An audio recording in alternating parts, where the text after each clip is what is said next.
So good morning to all of you and welcome to the ICC Academy. So from today onwards we are going to start our daily current affairs session. So let's start today's current affairs of 1st December 2023. The first news is PM Modi launches initiative to increase number of Jan Aushadhi केंद्र. अब देखिए ये जन औषधि केंद्र है, इसका जो programme है that was launched 23 April 2018 by PM Modi. जब ये लॉन्च हुआ था 23 अप्रैल 2018 को, तब इंडिया के अंदर टोटल 10,000 जन औषधि केंद्र था.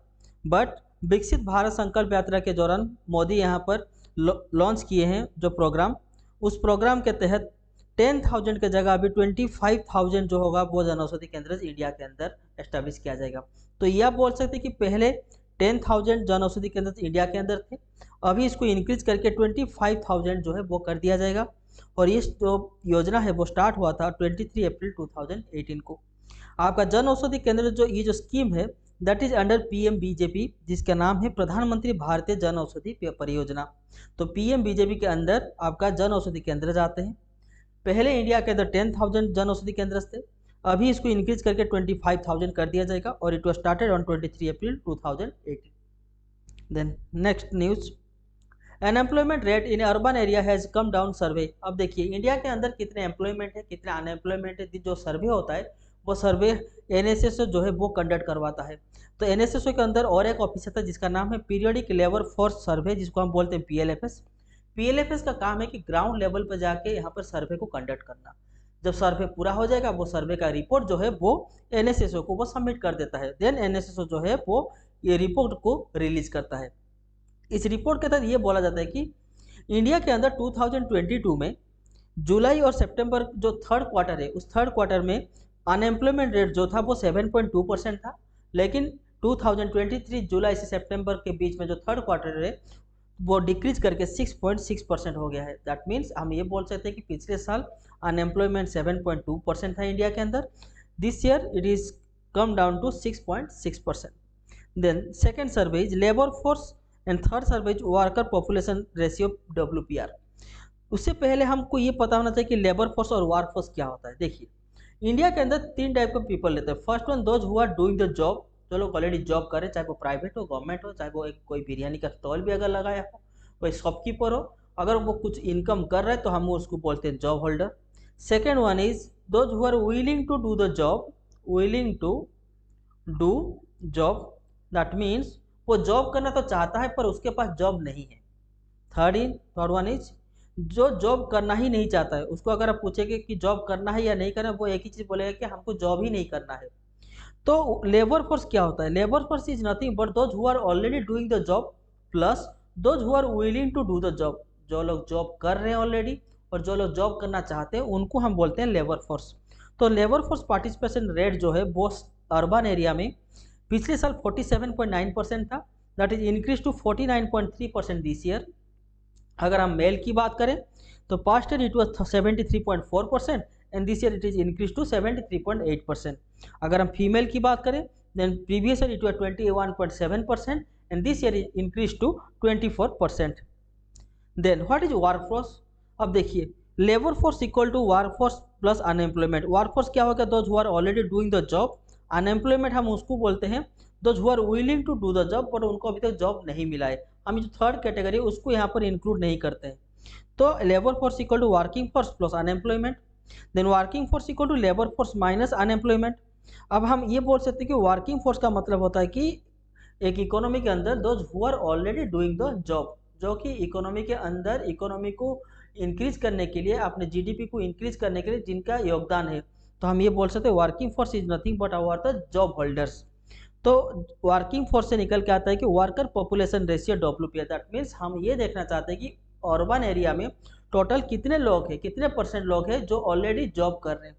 उनका अगर परसेंटेज हम निकालें तो past year it was 44.5% and this year it is increase to 46%. Male की बात करें then past year it was 68.6% and this year it is increase to 69.4%. Female की बात करें तो past year it was 19.7% and this year it is increase to 21.9%. तो यहाँ पर आपको 4 चीज़ याद रखना है. पहला चीज़ अनएम्प्लॉयमेंट का जो सर्वे होता है that is conducted by NSSO. तो एनएसएसओ के अंडर और एक ऑफिस आता है जिसको हम बोलते हैं पीएलएफएस. पीएलएफएस का काम होता है ग्राउंड लेवल पर जाके उसको सर्वे को कंडक्ट करना. जब जो सर्वे जो है वो पूरा हो जाए तो सर्वे का रिपोर्ट जो है वो एनएसएसओ को यहाँ पर सबमिट कर देता है। देन एनएसएसओ जो है वो इस सर्वे का रिपोर्ट जो है उसको रिलीज करता है। उस रिपोर्ट के तहत इंडिया के अर्बन एरिया में जो अनएम्प्लॉयमेंट रेट है वो 7.2% से अभी 6.6% हो गया है। लेबर फोर्स का जो पार्टिसिपेशन रेट है वो अभी 47.9% से 49.3% हो गया है। वो WPR जो है वो 44.5% से 44.5% से 46% हो गया है। इतना ही चीज़ आपको इसमें से याद रखना है। नेक्स्ट, 3 एंटी सबमरीन वारशिप और Indian navy launch eight Cochin shipyard limited. अब देखिए, इंडिया के अंदर पहले 4 एंटी सबमरीन वारफेयर शिप था और चारों का 4 हमने रसिया से लिया था। उनमें से एक जो है वो रिटायर कर गया था और बाकी जो यहाँ पर 3 है वो अभी भी एक्टिव है। तो गवर्नमेंट ऑफ इंडिया यहाँ पर ये जो 3 अभी एक्टिव है एंटी सबमरीन वारफेयर शिप, उसको रिप्लेस करने के लिए 16 एंटी सबमरीन वारफेयर शिप जो है वो अभी बना रहा है। उनमें से 3 जो है वो अभी लॉन्च किया गया है कोचिन शिपयार्ड लिमिटेड के तरफ से। फर्स्ट वन इज INS माहे, second one is INS Melbourne and third one is INS मैंगरोल। अब देखिए, पहले हम थोड़ा एंटी सबमरीन वारफेयर शिप क्या होता है उसके बारे में थोड़ा जान लेते हैं। इस एंटी वारफेयर शिप का काम ये होता है कि अगर हम लोग के मैरीटाइम बाउंड्री के अंदर यहाँ पर कोई एनिमी कंट्री का यहाँ पर अगर सबमरीन है, उस सबमरीन का लोकेशन को ट्रैक करने का काम होता है ये वारफेयर शिप का। पहले वो उसका लोकेशन को ट्रैक करता है, देन उसका जो पोजीशन है उसको फिक्स करके जो वारफेयर शिप के अंदर जो टॉर्पीडो मिसाइल है वो टॉर्पीडो मिसाइल इसके ऊपर फायर करता है। पहला काम है वो उसको ट्रैक करता है, ट्रैक करने के बाद उसका पोजीशन को लॉक कर देता है। पोजीशन लॉक करने के बाद यहाँ पर जो एंटी वारफेयर शिप के अंदर जो टॉर्पीडो मिसाइल रहता है उस मिसाइल से इसके ऊपर वो अटैक करता है। दूसरा चीज़ और है कि है अगर आपके मैरीटाइम बाउंड्री है तो मैरीटाइम बाउंड्री के अंदर अगर कोई भी एनिमीज कंट्री का मिसाइल भी यहाँ पर एंट्री करता है तो उस मिसाइल का भी पोजीशन और लोकेशन को ट्रैक करके उसके ऊपर ये टॉर्पीडो मिसाइल जो है वो यहाँ पर उसके ऊपर अटैक किया जाता है। और एक चीज़ है, अगर आपके मैरीटाइम बाउंड्री के नीचे यहाँ पर नीचे अगर कोई भी सबमरीन है होगा तो उसमें से कुछ वाइब्रेशन निकलेगा, कुछ साउंड भी निकलता है। तो उस वाइब्रेशन और साउंड को भी डिटेक्ट करने के लिए इसके अंदर हाइड्रोफोन्स का यूज होता है। जो ट्रैकर होता है, लोकेशन ट्रैक करना और पोजीशन को लॉक करने का काम होता है आपका सोनार का और सेंसर का। और सबमरीन का जो पानी के नीचे जो वाइब्रेशन होता है और जो नॉइज क्रिएट होता है उस नॉइज को डिटेक्ट करने का काम होता है हाइड्रोफोन्स का। तो हम ये बोल सकते हैं कि ये जो एंटी सबमरीन वारफेयर शिप अभी इंडिया डेवलप कर रहा है वो पूरा मॉडर्न टेक्नोलॉजी के ऊपर बेस है। ठीक है। नेक्स्ट न्यूज, सेंटर अप्रूव्स 97 मोर तेजस फाइटर्स 156 प्रचंड चॉपर। अब देखिए, पीएम मोदी यहाँ पर अनाउंस किए थे कि इंडिया के अंदर अब आत्मनिर्भर भारत के तहत जितने भी सारे कम्युनिटी है उसको हम ट्राई करेंगे इंडिया के अंदर बनाने के लिए। इस आत्मनिर्भर भारत योजना के तहत अभी 2.23 लाख करोड़ जो है वो हमने सेंक्शन किया है डिफेंस के लिए। उनमें से 65,000 करोड़ रुपीज़ का हम 97 तेजस फाइटर HAL से खरीदेंगे। देन 156 प्रचंड लाइट कॉम्बैट हेलीकॉप्टर जिसका लागत होगा 50,000 करोड़, उसको भी हम HAL से खरीदेंगे। और हम लोग के पास जो सुखोई 30 MKI रसिया का जो फाइटर जेट है, total 84 number of Sukhoi 30 MKI को हम यहाँ पर अपग्रेड करेंगे जिसका लागत लगेगा 65,000 crore rupees. This will give a substantial boost to aim the achieving the goal of Atmanirbhar Bharat. हम लोग का एक ही मिशन है अभी आत्मनिर्भर भारत के अंदर डिफेंस का जितने भी कम्युनिटी है, जितना भी यहाँ पर इक्विपमेंट्स है वो इंडिया के अंदर इंडिजीनियसली ही उसको डेवलपमेंट किया जाए। सो दैट अगर हम आत्मनिर्भर भारत के तहत इंडिया के अंदर ही सारे सामान बनाएंगे तो पहला चीज़ इकोनॉमिक का जो GDP है वो GDP भी ग्रोथ करेगा। इकोनॉमी के अंदर हम लोग का जो रेवेन्यू कलेक्शन है वो रेवेन्यू कलेक्शन भी इंक्रीज होगा और हम लोग के जो अनएम्प्लॉयमेंट है वो अनएम्प्लॉयमेंट रेट जो है वो भी यहाँ पर डिक्रीज करेगा। So that more and more people will get the job. Then the next news is alarming rise in suicide case griefs in United States. अब देखिए, यूनाइटेड स्टेट्स में US में एक सर्वे किया गया था and the survey is conducted by CDC। CDC is nothing but US centre for disease and control prevention. उस सर्वे की रिपोर्ट में ये मिला कि अभी तक US में 2022 में सबसे ज़्यादा सुइसाइड केस हुआ है, दैट इज 49,449, जो कि पिछले साल था आपका 48,183। एग्जाम में आपको ये नहीं पूछेगा कि नंबर कितने सुइसाइड केस हुआ था, वो ये पूछेगा कि टोटल कितना % इंक्रीज हुआ है। तो हम ये बोल सकते हैं टोटल 3% इंक्रीज हुआ है। सेकंड ये चीज़ पूछेगा कि 1 लाख पीपल में उसका रेशियो क्या है। रेशियो ये है कि US में टोटल पर 1 लाख पीपल में से 14 केसेस जो है वो सुइसाइड केस है। तो ये हम बोल सकते हैं कि 1 लाख पीपल में से 14 पीपल जो है वो यूएस में सुइसाइड कर रहे हैं। 26,993 पीपल जो है वो यहाँ पर टोटल गन सुइसाइड से अपने जान गंवाए हैं। अगर आपको एग्जाम में पूछ लिया कि वर्ल्ड में सबसे ज़्यादा गन सुइसाइड केस कहाँ मिलता है, तो आपको ये आंसर होगा यूएसए में। बिकॉज यूएसए के अंदर अगर आप चाहे तो गन जो है वो लाइसेंस फ्री है। सारे लोग, जितने भी लोग रहते हैं यूएस के अंदर, सारे के सारे लोग के पास यहाँ पर गन रहता है।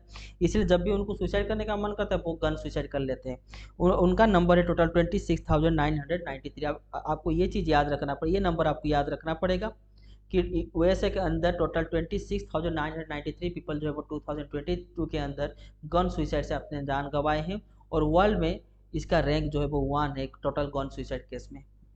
Then the next news is world first transatlantic flight using 100% green fuel takes up। अब देखिए वर्ल्ड में जितना भी फ्लाइट है उस फ्लाइट में जो फ्यूल यूज होता है जिसको हम बोलते हैं जेट फ्यूल।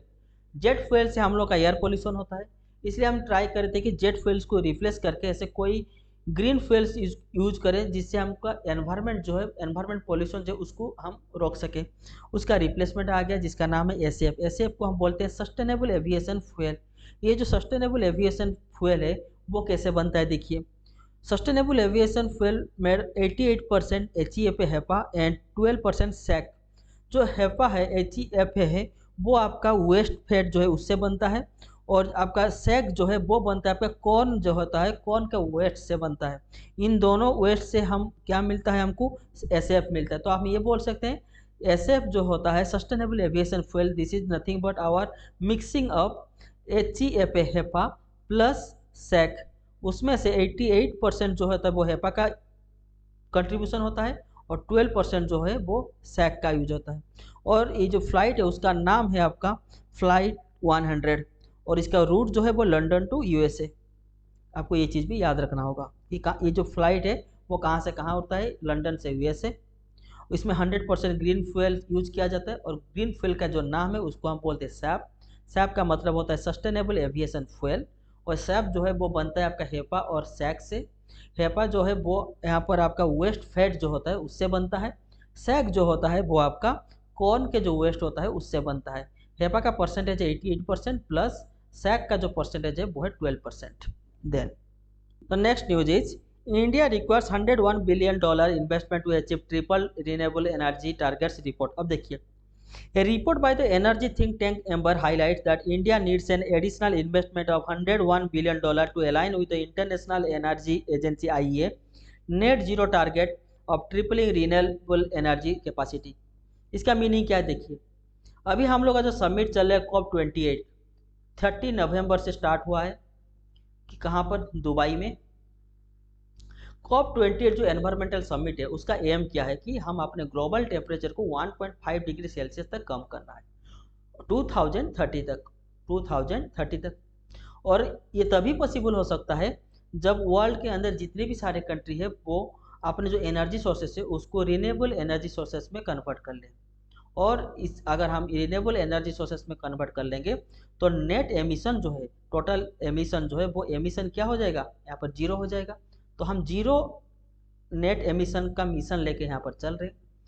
इसीलिए इंडिया का जो अभी इंस्टॉल्ड रिन्यूएबल कैपेसिटी है उस कैपेसिटी से हमको 3 टाइम्स इसको और भी इंक्रीज करना है बाय द 2030। अभी हम इंडिया के अंदर जितने भी रिन्यूएबल सोर्सेस के अंदर से एनर्जी को प्रोड्यूस कर रहे हैं उसका कैपेसिटी जो है उसको हम 3 टाइम्स इंक्रीज करना है बाय 2030।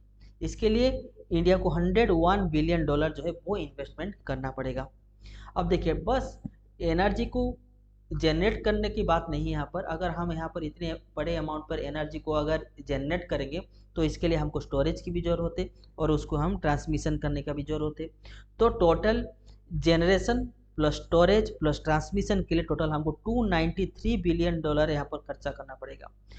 ओनली $101 बिलियन जो है वो ओनली जनरेट करने के लिए खर्चा होगा, लेकिन उसको स्टोर करके और उसको ट्रांसमिशन करने के लिए टोटल $293 बिलियन जो है वो यहाँ पर खर्चा आएगा। Next is to align with IEA's net zero target, India needs to increase annual addition of 41 gigawatt of solar and 11.8 gigawatt of wind by 2027।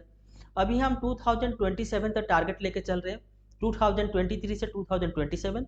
then the second target will be 2027 to 2030। अभी 2027 तक जो target है वो है कि हम per year 41 gigawatt solar power जो वो है ज़्यादा यहाँ पर प्रोड्यूस करेंगे, और विंड पावर जो है वो 11.8 गीगावाट 2027 तक हम इसको डेवलप करेंगे। This would require an additional 115 gigawatt of solar and 9 gigawatt of wind by 2030। अगर हमको 3 टाइम्स अपने रिन्यूएबल सोर्सेस को इंक्रीज करना है 2030 तक, तो 2027 तक अगर हम ये अचीवमेंट इसको गोल को अचीव कर लिए, तो उसके बाद भी हमको 3 साल के अंदर और भी 115 गीगावाट जो है आपका सोलर एनर्जी वो इंस्टॉल करना है, और टोटल 9 गीगावाट जो है वो विंड एनर्जी जो है उसको इंस्टॉल करना है। तो हम अभी 2030 तक ही टारगेट लेके चल रहे हैं। उससे पहले हम 2027 तक एक टारगेट लिए हैं। उस टारगेट का अंदर हम 41 गीगावाट का टोटल सोलर कैपेसिटी जो वो इंस्टॉल करेंगे, एंड 11.8 गीगावाट का विंड कैपेसिटी जो है वो इंस्टॉल करेंगे। उसके बाद 2027 से लेकर 2030 तक जो 3 साल और भी बच जा रहे हैं, उनमें से हमको 3 साल के अंदर हमको 150 गीगावाट का सोलर इंस्टॉल करना है, और 9 गीगावाट का जो है वो विंड पावर जो है वो इंस्टॉल करना है। The report estimates that meeting these targets will take India's total renewable capacity to 448 gigawatt of solar and 122 gigawatt of wind by 2030। अभी इंडिया के अंदर जितने भी सोलर पावर का कैपेसिटी है और विंड पावर का कैपेसिटी है, अगर हम ये जो अचीवमेंट है उसको अगर टारगेट को अगर फुलफिल कर लेते हैं, तो हम ये बोल सकते हैं कि 2030 तक इंडिया में टोटल रिन्यूएबल कैपेसिटी जो होगा वो होगा 448 गीगावाट ऑफ सोलर। मतलब हम ये बोल सकते हैं कि हम लोग का जो सोलर पावर का कैपेसिटी होगा वो होगा 448 गीगावाट, और विंड पावर का जो कैपेसिटी होगा वो होगा 122 gigawatt. The next news is Indian coast guard ship साजक्स a 3-day visit to Oman. अब देखिए यहाँ पर अगर आपका ओमान है तो यहाँ पर आपका यमन है, दोनों पड़ोसी देश है। इंडिया के अंदर जितने भी शिप्स आते हैं वो इस डायरेक्शन देके आते हैं, इसको हम बोलते हैं वेस्ट एशिया, वेस्ट एशिया। अभी आप न्यूज़ में देखे होंगे कि यमन के अंदर जो हूती होते हैं वो इंडिया के अंदर जो है यहाँ पर एक शिप आ रहा था उसको यहाँ पर हाईजैक कर लेते, क्योंकि उनको लग रहा था कि शिप जो है वो इजराइल का है। तो इंडियन गवर्नमेंट अभी यही चाह रहा है कि ये जो वेस्ट एशिया का जो मैरीटाइम बाउंड्री है, इस मैरीटाइम बाउंड्री में अपना पोजीशन को स्ट्रॉन्ग करने के लिए, और अपना जो कोस्ट गार्ड है उस कोस्ट गार्ड को इस मैरीटाइम बाउंड्री में यहाँ पर डिप्लॉयमेंट करने के लिए, इसके लिए हमको ओमान का सहायता की बहुत ज़रूरी है, क्योंकि ओमान और यमन जो है वो यहाँ पर पड़ोसी देश है। 3 इंडियन कोस्ट गार्ड शिप्स हाजक an offshore patrol vessel reached port Sultan क्वेस Muscat Oman on November 29, 2023, marking a 3-day visit as a part of Indian coast guard's deployment to West Asia. हम इस एरिया को जो है उसको हम waste Asia बोलते हैं। The visit is aim to strengthening long-standing diplomatic ties between India and Oman, first thing, enhancing maritime cooperation, second thing, and promoting interoperability with the Royal Oman Police Coast Guard, ROPCG and other maritime agency। हम लोग का यहाँ पर जो Oman होते हैं, यहाँ पर ओमान का जो एरिया आता है, ओमान के एरिया के अंदर यहाँ पर ROPCG जिसको हम बोलते हैं royal Oman police coast guard जो है वो यहाँ पर तैनात है। हम अभी यही चाहते हैं कि इंडिया का जो कोस्ट गार्ड है ये इनके साथ डिप्लॉयमेंट करे। इसका मतलब है कि इंडिया का जो कोस्ट गार्ड है ROPCG के साथ यहाँ पर कनेक्शन बनाए, और इंडिया के अंदर जितने भी यहाँ पर शिप आ रहे हैं उसको अगर निगरानी रखने का काम जो है वो ROPCG को दे दिया जाए, और ROPCG के साथ इंडिया भी यही चाह रहा है कि इंडिया का भी जो कोस्ट गार्ड है वो भी यहाँ पर इंडिया डिप्लॉय करे, सो दैट यमन का हूती जो होते हैं वो यहाँ पर जो हम लोग का जो शिप को हाईजैक करके हमेशा ले जाते हैं, ये काम वो दोबारा नहीं कर पाए। The next news is empowering women in agriculture, central sector schemes for drones। देखिए न्यूज क्या है पहले देखिए। Union cabinet led by prime minister Narendra Modi has given it's approval for a central sector scheme aimed at provide drones to women self-help group SSG with an outlay of rupees 1,261 crore rupees for the period of 24-25 to 25-26। This visionary scheme seeks to empower women in agriculture through technology advance. अब देखिए जितने भी यहाँ पर पंचायत होते हैं, सारे पंचायत के अंदर एक SSG ग्रुप होते हैं। उस SSG ग्रुप में से ओनली एक ऐसे महिला को यहाँ पर सिलेक्ट किया जाएगा जिसको यहाँ पर ड्रोन सप्लाई किया जाएगा। ड्रोन, ये ड्रोन का जो लागत है वो है आपका 8 लाख के आसपास पड़ेगा। उनमें से 80% जो है वो सेंट्रल गवर्नमेंट यहाँ पर आप प्रोवाइड करेगा, और 20% जो है वो जिसके नाम पे ये अप्रूवमेंट होगा वो 20% यहाँ पर खर्चा करेंगे। अगर आपके पास पैसा भी नहीं होगा तो भी बैंक से आप लोन लेके आ सकते हैं ओनली 3% इंटरेस्ट रेट पर, कम इंटरेस्ट रेट पर आपको ये लोन मिल जाएगा। इसका काम क्या है देखिए, इसका दो फंक्शन है। पहला जो फंक्शन है, अगर आपको अपने लैंड के ऊपर क्रॉप से, उस क्रॉप में अगर आपको फर्टिलाइजर जो है वो अगर स्प्रे कराना होगा तो आप ड्रोन के माध्यम से इस फर्टिलाइजर स्प्रे जो है वो अपने लैंड में करा सकते हैं। सेकेंड वन इज, जो ड्रोन में जो कैमरा लगा रहता है उस कैमरा के सहायता से आपको आपका जो क्रॉप है उसका क्वालिटी के बारे में आपको पता चल जाएगा। तो दो फंक्शन है, हमको यहाँ पर ड्रोन के माध्यम से फर्टिलाइजर्स को स्प्रे कराना होता है, प्लस जो है इसके ऊपर जो कैमरा लगा रहता है उस कैमरा से हमको ये पता चलता है कि उस क्रॉप का क्वालिटी क्या है। So central financial assistance of 80% of the drone cost and accessories up to a maximum rupees 8 lakh will be provided to Omen SSG for drone procurement, जो हम ऑलरेडी डिस्कस कर चुके हैं। Next news, cabinet approval for प्रधानमंत्री जनजाति आदिवासी न्याय महाअभियान PM जनमन। अब देखिए पहले पीएम जनमन है क्या, पहले देखिए। The union cabinet led by prime minister Shri Narendra Modi has given the green light to the Pradhanmantri Janjati आदिवासी न्याय महाअभियान PM Janman, a significant initiative aimed at tribal welfare. This initiative comes with a total outlay of 24,104 crore rupees, with the central sharing being 15,336 crore rupees and state sharing 8,768 crore. अब देखिए इसका क्या meaning है। अभी prime minister ने यहाँ पर एक योजना का शुभारंभ किया है जिसका नाम है प्रधानमंत्री जनजाति आदिवासी न्याय महाअभियान, जिसको हम बोलते हैं पीएम जनमन। इसके तहत टोटल 24,104 करोड़ रुपये जो है वो सेंक्शन हुआ है। उनमें से सेंट्रल गवर्नमेंट जो है वो यहाँ पर खर्चा करेंगे 15,336 करोड़ और स्टेट गवर्नमेंट जो है वो यहाँ पर खर्चा करेंगे 8,000, स्टेट गवर्नमेंट जो है वो खर्चा करेंगे 8,768 करोड़। और इसका एम क्या है देखिए, the Pradhan Mantri PVTG of development mission aims to provide basic facility to PVTG household including safe housing, clean drinking water, sanitation, improve education, health, nutrition, road, telecom connectivity and sustainable livelihood opportunity। अब मुझे बताइए पीबीटीजी क्या होता है। पीबीटीजी होता है particularly vulnerable tribe groups. पीबीटीजी के group के अंदर जितने भी लोग रहते हैं, जिस एरिया में रहते हैं, वो एरिया अभी भी डेवलप नहीं हुआ है, तो वो एरिया को डेवलप करने के लिए यहाँ पर एक स्कीम का लॉन्च हुआ है जिसका नाम है पीएम जनमन। फिर से मैं बोल देता हूँ, पीबीटीजी के डेवलपमेंट के लिए, पीबीटीजी का मतलब होता है पर्टिकुलरली वल्नरेबल ट्राइब ग्रुप्स, जो कि अभी भी जो लोग गरीबी की सीमा रेखा के बहुत नीचे रहते हैं उनको हम बोलते हैं पीबीटीजी। और ये लोग जहाँ जो भी एरिया में रहते हैं वो एरिया अभी भी डेवलपमेंट नहीं हुआ है। दैट मीन्स उस एरिया में अभी तक वाटर का सप्लाई नहीं है, उस एरिया में अभी भी आपका health, nutrition, road, telecom connectivity वो भी अभी नहीं है, वहाँ पर सैनिटेशन का फैसिलिटी नहीं है। तो जो कॉमन रिक्वायरमेंट है पीबीटीजी लोगों का, to supply clean drinking water, sanitation हो जाए, एजुकेशन का इम्प्रूवमेंट हो जाए, हेल्थ सेक्टर, न्यूट्रिशन, रोड हो जाए, आपका टेलीकॉम कनेक्टिविटी हो जाए, ये जो जितने भी सारे काम है उसको यहाँ पर अपने पीबीटीजी के एरिया के अंदर डेवलप करने के लिए हम ये जो योजना बनाए जिसका नाम है पीएम जनमन। पीएम जनमन के अंदर हम टोटल 24,104 करोड़ रुपये यहाँ पर सैंक्शन किए हैं। सेंट्रल गवर्नमेंट उनमें से 15,336 करोड़ जो है वो इन्वेस्ट करेगा और स्टेट गवर्नमेंट जो है वो 8,768 करोड़ रुपये जो वो स्टेट गवर्नमेंट यहाँ पर खर्चा करने वाले हैं। The next news is Bengaluru to get India's largest circular railway spanning 287 kilometres. अब देखिए अगर यहाँ पर कोई भी सिटी है तो सिटी को अगर सर्कुलर वे में अगर रेलवे जो है वो अगर कवर करता है तो उसको हम बोलते हैं सर्कुलर रेलवे। इंडिया के अंदर ओनली अभी चेन्नई के अंदर इसे सर्कुलर रेलवे का जो फैसिलिटी वो है, जिसका टोटल स्पैनिंग लेंथ है 235.5 किलोमीटर। अगर अभी बेंगलोर का ये सर्कुलर रेलवे जो है वो भी एस्टेब्लिशमेंट हो जाएगा तो वो होगा टोटल 287 किलोमीटर का। Bengaluru plans to establish a 287 kilometre circular railway with the aim to becoming in country's largest suburban network by potentially surpassing Chennai 235.5 kilometre circular railway.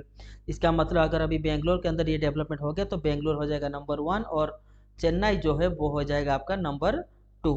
₹7 crore has been allocated for the feasibilities and alignment study of Bengaluru circular railway. अब देखिए अभी तक तो ये जो function circular railway का जो काम है वो अभी तक स्टार्ट नहीं हुआ, अभी उसका इंस्पेक्शन होगा, देन फिजिबिलिटी टेस्ट होगा।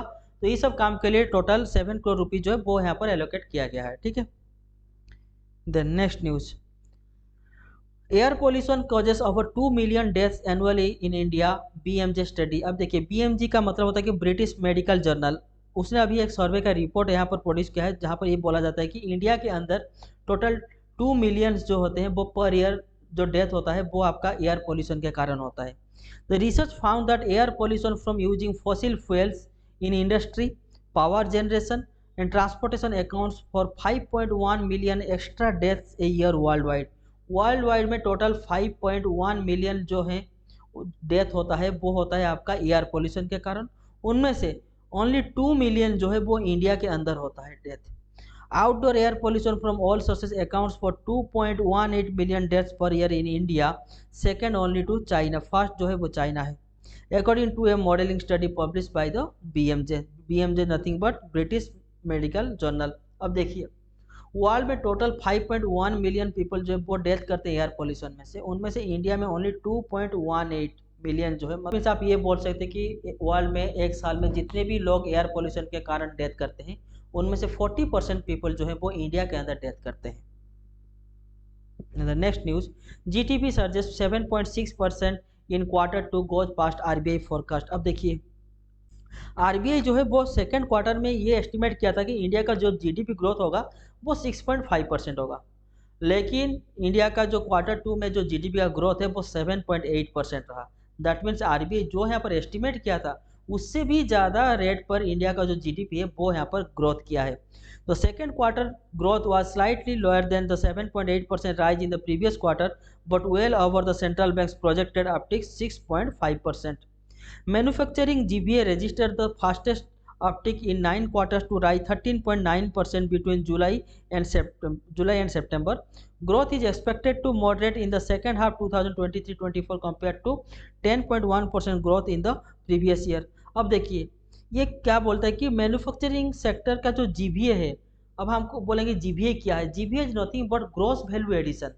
GVA का मतलब ये होता है, GVA का जो मतलब होता है वो होता है कि आपका टोटल इंडिया के अंदर टोटल इनकम कितना है, वो होता है आपका GVA। चाहे वो कोई भी सेक्टर हो जाए, चाहे वो मैन्युफैक्चरिंग सेक्टर हो जाए, चाहे वो हेल्थ सेक्टर हो जाए, चाहे वो कोई भी सेक्टर हो जाए, इंडिया के अंदर जितने भी सारे सेक्टर्स हैं उन सारे सेक्टर्स का टोटल इनकम अगर हमको फाइंड करना है तो हमको उसको बोलते हैं GVA। GDP का जो फॉर्मूला होता है वो होता है आपका GVA प्लस यहाँ पर प्रोडक्ट टैक्सेस। दैट मीन्स देखिए GDP हम ऐसे कैलकुलेट करते हैं, GVA से आ जाता है हम लोग का टोटल कंट्री के अंदर कितना इनकम है plus product taxes. That means हम सामान जो भी खरीदते हैं मार्केट में से उनमें जो भी टैक्स लगता है, जो भी टैक्स हम गवर्नमेंट को देते हैं वो टैक्स को अगर हम इंक्लूड कर देंगे टोटल हम लोग का कंट्री के अंदर GDP निकल जाएगा। तो ऑब्वियसली अगर GVA यहाँ पर इंक्रीज होगा तो GDP भी इंक्रीज होगा। ये जो इंक्रीजमेंट हमको देखने को मिला है 7.8%, पिछले साल जो था 6.5% था, अभी इस साल 7.8% हमको देखने को मिल रहा है। तो इसका एक ही रीज़न है कि हम लोग का जो मैन्युफैक्चरिंग सेक्टर का जो GVA है, दैट मीन्स मैन्युफैक्चरिंग सेक्टर का जो इनकम है वो यहाँ पर रैपिडली इंक्रीज किया है 13.9% के हिसाब से, जो कि पिछले साल 10.1% के हिसाब से वो ग्रोथ कर रहा था मैन्युफैक्चरिंग सेक्टर का GVA, लेकिन इस साल 10.1% के जगह 13.9% के रेट के हिसाब से मैन्युफैक्चरिंग सेक्टर का जो GVA है वो इंक्रीजमेंट हुआ है। अगर मैन्युफैक्चरिंग सेक्टर का भी GVA इंक्रीजमेंट होगा तो टोटल GVA भी इंक्रीज होगा, अगर टोटल GVA भी इंक्रीज होगा तो हम ये बोल सकते हैं हम लोग का GDP जो है वो भी इंक्रीज होगा। इसीलिए RBI जो एक्सपेक्ट किया था, जो भी यहाँ पर 6.5 के हिसाब से इंडिया एस्टिमेट हुआ था कि इंडिया का GDP इंक्रीजमेंट होगा, तो इंडिया का GDP जो है वो 7.8% के हिसाब से यहाँ पर इंक्रीजमेंट हो रहा है। The next news is international cotton meeting from December 2 to 5 इन मुंबई। अब देखिए the ministry of textile will host the plenary meeting of the international cotton advisory committee ICAC in Mumbai from December 2 to December 5 and this meeting is organized by Office of the Textile Commissioner in association with the Cotton Corporation of India, confederation of Indian textile industry and the cotton association of India. ये तीन जो संस्था हैं ये तीनों मिलकर इसको organise कर रहे हैं। इस साल ये मुंबई में होने वाला है दिसंबर 2 से दिसंबर 5 के बीच में। अभी कॉटन की बात करें तो अभी एक करेंटली न्यूज में कॉटन के ऊपर क्या चीज़ आया था, देखिए Indian cotton production to be 6% lower than this year. अब देखिए पिछले साल इंडिया के अंदर जितने भी कॉटन प्रोडक्शन हुआ था, इस साल उसका 6% जो है वो यहाँ पर कम प्रोडक्शन हुआ है। पिछले साल जो है वो आपका 295 लाख बेल्स जो है वो यहाँ पर प्रोडक्शन हुआ था, लेकिन इस साल 294 लाख बेल जो है वो प्रोडक्शन हुआ है। 1 बेल्स इक्वल टू 170 केजी। तो आप ये बोल सकते हैं कि टोटल अगर आपको कैलकुलेशन करना है कितना केजी प्रोडक्शन हुआ तो 295 के साथ वो आप 170 को मल्टीप्लाई कर सकते हैं, ठीक है। देन नेक्स्ट अभी देखिए ये तो था आपका टोटल करंट अफेयर्स 1 दिसंबर 2023 का। हम डेली करंट अफेयर्स के साथ कुछ क्विज का भी टेस्ट करेंगे, सो दैट आपको 2-3 दिन या 4-5 दिन पहले जो भी आपका करंट न्यूज में होगा वो भी आपको प्रैक्टिस में रहे। ऐसा नहीं कि आप डेली करंट अफेयर्स को पढ़ते जा रहे हो और पिछला जो करंट अफेयर्स है उसको भी आप भूल जाएंगे, ऐसा नहीं। हमको पिछले करंट अफेयर्स को भी याद रखना है और करेंटली जो नया भी न्यूज में आ रहा है उसको भी हमको याद रखना है। तो हमको रिवाइज की भी जरूरत है, तो इसीलिए डेली करंट अफेयर सेशन के बाद हम यहाँ पर 4-5 क्वेश्चन जो है वो क्विज टेस्ट के अंदर यहाँ पर सॉल्व करेंगे। तो first the quiz test that was which institution release the FASTER 2.0 portal. अब देखिए FASTER 2.0 portal is released by CJI DY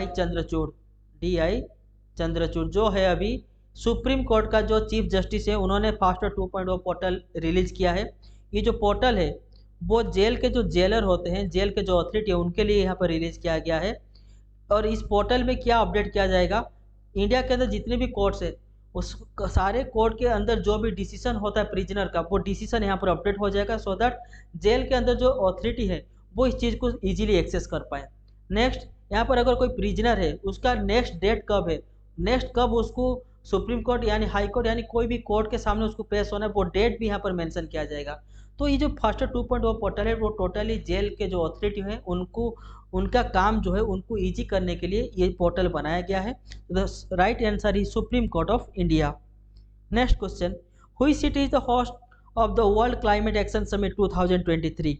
अब देखिए पहले अभी मैं बोल चुका हूँ वर्ल्ड क्लाइमेट एक्शन समिट जिसको हम बोलते हैं COP28, वो जो है कल स्टार्ट हुआ था नवंबर 30। कहाँ पर स्टार्ट हुआ था, दुबई में।